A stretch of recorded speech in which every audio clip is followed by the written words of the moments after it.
بسم اللہ الرحمن الرحیم۔ السلام علیکم ناظرین، سب سے پہلے چینل پہ نیو آنے والے ممبر سے گزارش ہے چینل کو سبسکرائب کریں اور ویڈیو کو آخر تک دیکھیں۔ ناظرین، کچھ دن پہلے سعودی اتحاد کی جانب سے صنعاء میں بمباری کی گئی تھی۔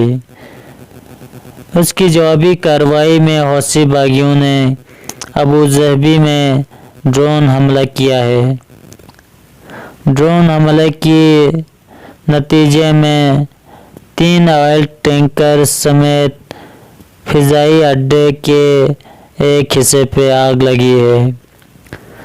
ناظرین، یمن کے حوثی باغیوں نے یہ دھمکی دی ہے کہ اگر متحدہ عرب امارات یمن کے خلاف جارحانہ اقدامات سے باز نہیں آیا تو مزید فضائی حملے کیے جا سکتے ہیں۔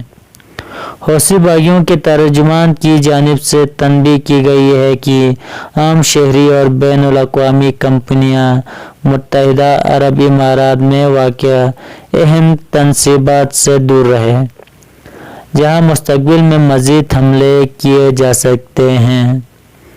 ابوظہبی میں پیر کے روز بندرگاہ کے علاقے میں 3 آئل ٹینکروں میں دھماکوں سے ایک پاکستانی اور 2 انڈین شہری کی موت ہوئی، جبکہ 6 افراد زخمی ہوئے تھے، جبکہ دوسرا دھماکہ زیر تعمیر ایئرپورٹ پر ہوا تھا، جس کی ذمہ داری یمن کے حوثی باغیوں نے قبول کی اور مزید حملوں کی دھمکی بھی دی۔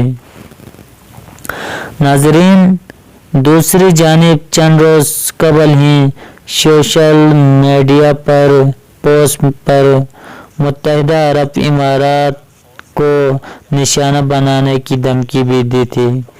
ابوظہبی کے اس حملے میں 5 بیلسٹک میزائل اور ڈرون استعمال کیے گئے تھے۔ ناظرین، جس مقام پر آگ لگی تھی وہ تیل کی ریاستی company Abu Dhabi national oil company کے تیل کے ذخائر کے قریب ہی واقع تھی، جبکہ وہاں کی بندرگاہ کے علاوہ ایئرپورٹ کے علاقے میں بھی آتش زدگی کی اطلاعات موصول ہو رہی ہے۔ ناظرین، یمن جنگ یہ کب شروع ہوئی؟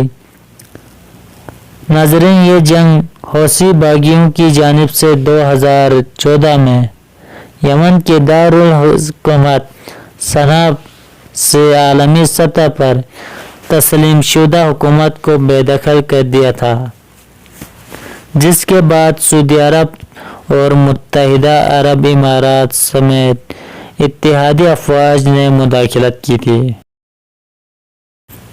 تب سے حوثی باغی وقفے سے ابوظہبی پر میزائل حملہ کرتے ہیں۔ دسمبر 2017 میں حوثی باغیوں نے ابوظہبی کے جوہری پاور پلانٹ پر بھی کروز میزائل سے حملہ کیا تھا۔ جولائی 2018 میں حوثی باغیوں نے ابوظہبی کے ایئرپورٹ پر بھی حملہ کیا تھا، جس کی وجہ سے ایئرپورٹ کے ایک حصے میں آگ لگی تھی۔ ناظرین، یمن جنگ میں اب تک ہزاروں افراد ہلاک و زخمی ہوئے ہیں۔ اس تنازع کی وجہ سے لاکھوں افراد قحط سالی کا شکار ہو رہے ہیں۔ اقوام متحدہ کی رپورٹ کے مطابق اس تنازع کو دنیا کا بدترین انسانی المیہ قرار دیا گیا ہے۔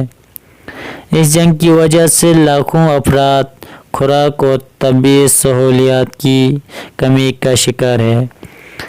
ناظرین، ابوظہبی پہ حملے کے بعد سعودی عرب اور متحدہ عرب امارات کی جانب سے جنگ بندی کی پیشکش کر دی گئی ہے، جس کا پاکستان نے بھی خیر مقدم کیا ہے۔ امید ہے یہ مسئلہ بہت جلد حل ہو جائے گا۔ والسلام، شکریہ۔